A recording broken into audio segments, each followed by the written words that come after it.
What's going on, everybody? Welcome back to another episode of the Steelers Breakdown Podcast. Nick Faribaugh here. Labor Day practice. Yes, indeed. There was a practice here on Labor Day starting Atlanta Falcons week for the Pittsburgh Steelers. They are ready to go 6 days away from opening day here in the regular season against the Atlanta Falcons. Raheem Morris, Kirk Cousins. Going to be a fun matchup.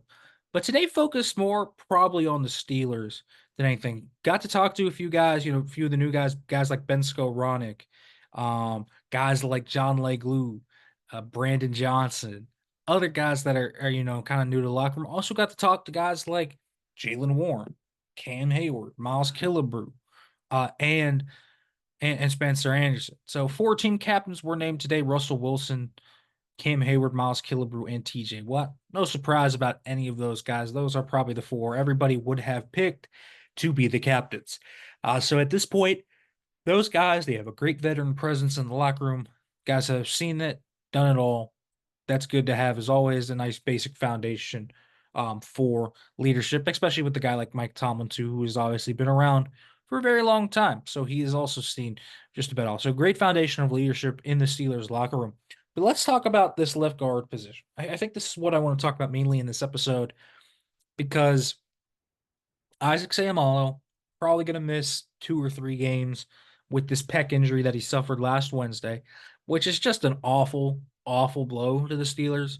I mean, this is a guy that is probably their best offensive lineman and a massive stalwart in that line. They really kind of needed him to be around and healthy. The fact that he is not is a huge blow to them. But there's kind of going to be a little competition, I guess, behind him to see who's going to start against the Falcons and presumably the rest of the games. Is it going to be Mason McCormack or Spencer Anderson? Those two guys. So McCormack has worked at all three spots on the interior throughout the summer. His natural position is left guard. Take that into consideration. Then Spencer Anderson has worked mostly at left guard this summer, but has started working at right tackle and left tackle with recent injuries on the offensive line. But now that Troy Fautanu is back, Spencer Anderson has been doing a little bit less tackle, more guard. That's where the Steelers told him to focus on this offseason. That's where they think he's best. That's where he's starting to get more comfortable with, although he can play all five spots. So, first crack at it today was Spencer Anderson. He was the backup to Isaac Seumalo for most of the summer. So it made sense for him to get the first crack at this spot. More importantly, I think that Mason McCormick also had a great summer at all three spots. So he's putting the pressure on Spencer Anderson to maintain hold of that. But Anderson has, if you want to use the quarterback competition terms, pole position. I'm not sure it's the same type of pole position Russell Wilson had, though. He's more and more, he's in a tenuous position. He has to play well. He has to show out well in practice. McCormick has just been so excellent in games, so excellent in practices that the Steelers, I think he's far more along than they thought he did when they drafted him. They thought maybe he needed a year of refinement. Maybe he still does, but he sure doesn't look like he does when he's out there. So if Anderson struggles, I don't think there's going to be any doubts to go to McCormick, who has just been awesome. And wouldn't surprise me if we see Mason McCormick start to sprinkle in first team reps on Wednesday. We'll see what that happens. But today, first crack, it was all Spencer Anderson. And so, really, what I want to talk about today is who is Spencer Anderson? I think a lot of people kind of don't know what the guy's strengths, weaknesses are. I think a lot of people kind of talk just about, oh, well, Spencer Anderson is starting. Yeah, well, what does that actually mean for the offense? So let's talk about Spencer Anderson. When he was coming out of Maryland, this was a guy that his versatility was his top trait. This is exactly what people wanted him for here in Pittsburgh. They wanted him to play at all five spots. Now that they have him at guard, it's interesting to kind of see where he goes from here. But he is a guy that fits best there because he's a little heavy footed, especially compared to a guy like McCormick. Like you see McCormick, for example, and I'm just being real, the guy's wearing a neck roll on his tape at South Dakota State, and you're like, he doesn't really move that well in space. Well, you'd be wrong. This guy can move, he can reach in space. He is awesome in terms of that. So he can really move. And that's something that sticks out right away from him. And so I think McCormack has an obvious trait there. I don't think McCormack loses well in space, but he is not deficient. He didn't test very well, but you see him in practice, and he takes good angles, and he reaches those linebackers pretty well. It's honestly like pretty rock solid what he can end up doing. Um, when he gets on lateral movement, he gets some upward movement, some vertical movement. He's a powerful player. He is built very well. He's about 6'5", 315 probably. I think at the Shrine Bowl he was like 305. I think he's probably up a little bit because he's really built. It's muscle, not fat, that he added since he got into the NFL. He gets vertical displacement. I wouldn't say he has a mean streak like McCormack does. McCormack has a nasty streak to him where he just crushes guys. But Anderson has this kind of technically sound vertical movement, really good combo blocker. Um, in pass pro, he's got pretty heavy hands and he's very smart. This is a guy that recognizes stunts where blitzes are going to come from, so you're not going to get busts from you know blitzes, different looks. And Raheem Morris loves to switch up different looks up front. Anderson's a really smart player in that regard. Not to say McCormick isn't, because McCormick is. Mason McCormick literally called protections from left guard at South Dakota State. So he is very smart. But so is Spencer Anderson. You don't really see him, missing a stunt or anything like that. So I think you have the basics of a really steady swingman backup.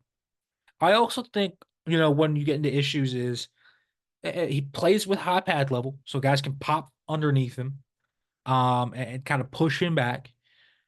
He doesn't really have great hand placement. He can get outside of his frame and sometimes get called for holds. And then I don't think his footwork is like super crisp. I think that's where the heavy footedness kind of shows up, but it's less of an issue when he's on the interior. So I think, what we're really going to have to watch is if Atlanta is going to try and specifically get him up against Grady Jarrett. That's a really quick, smaller type of guy that could jack right through. And to be fair, I'm not sure that you're going to see much different from McCormick if he's out there. But I think that is a spot where you could be a little bit like, oh, okay, watch out for him. So keep an eye specifically on where they put Grady Jarrett. I think that's going to be an interesting thing.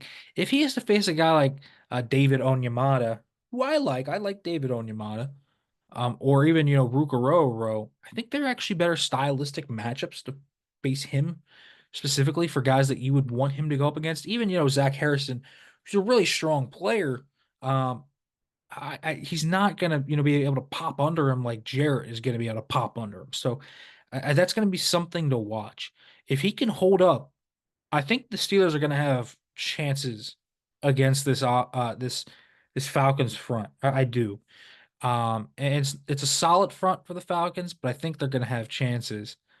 And they could have chances on the back end too. So we'll kind of see where that goes. But it's going to be very important to get him in advantageous spots to try and slide help his way. You don't want to ask too much of Zach Frazier, but you might have to ask him to slide a little bit. And so we'll see where Anderson can go. I would be a little worried, though, about what Anderson against Jarrett means.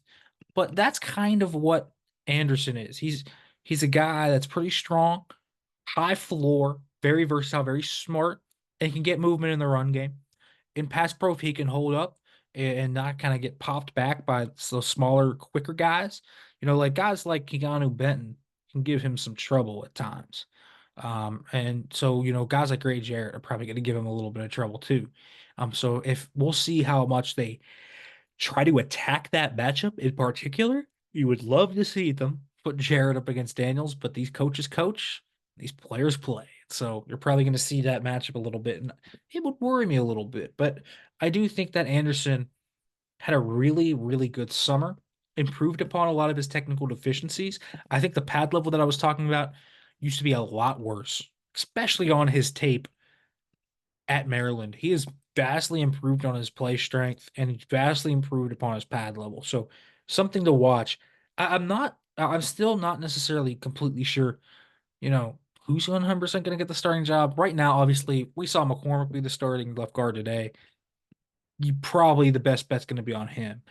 But that's something to watch. So let's do some quick hitters outside of this. First of all, Jalen Warren looks good. He's digging his cleats into the ground. He's going full sprint. He looks good.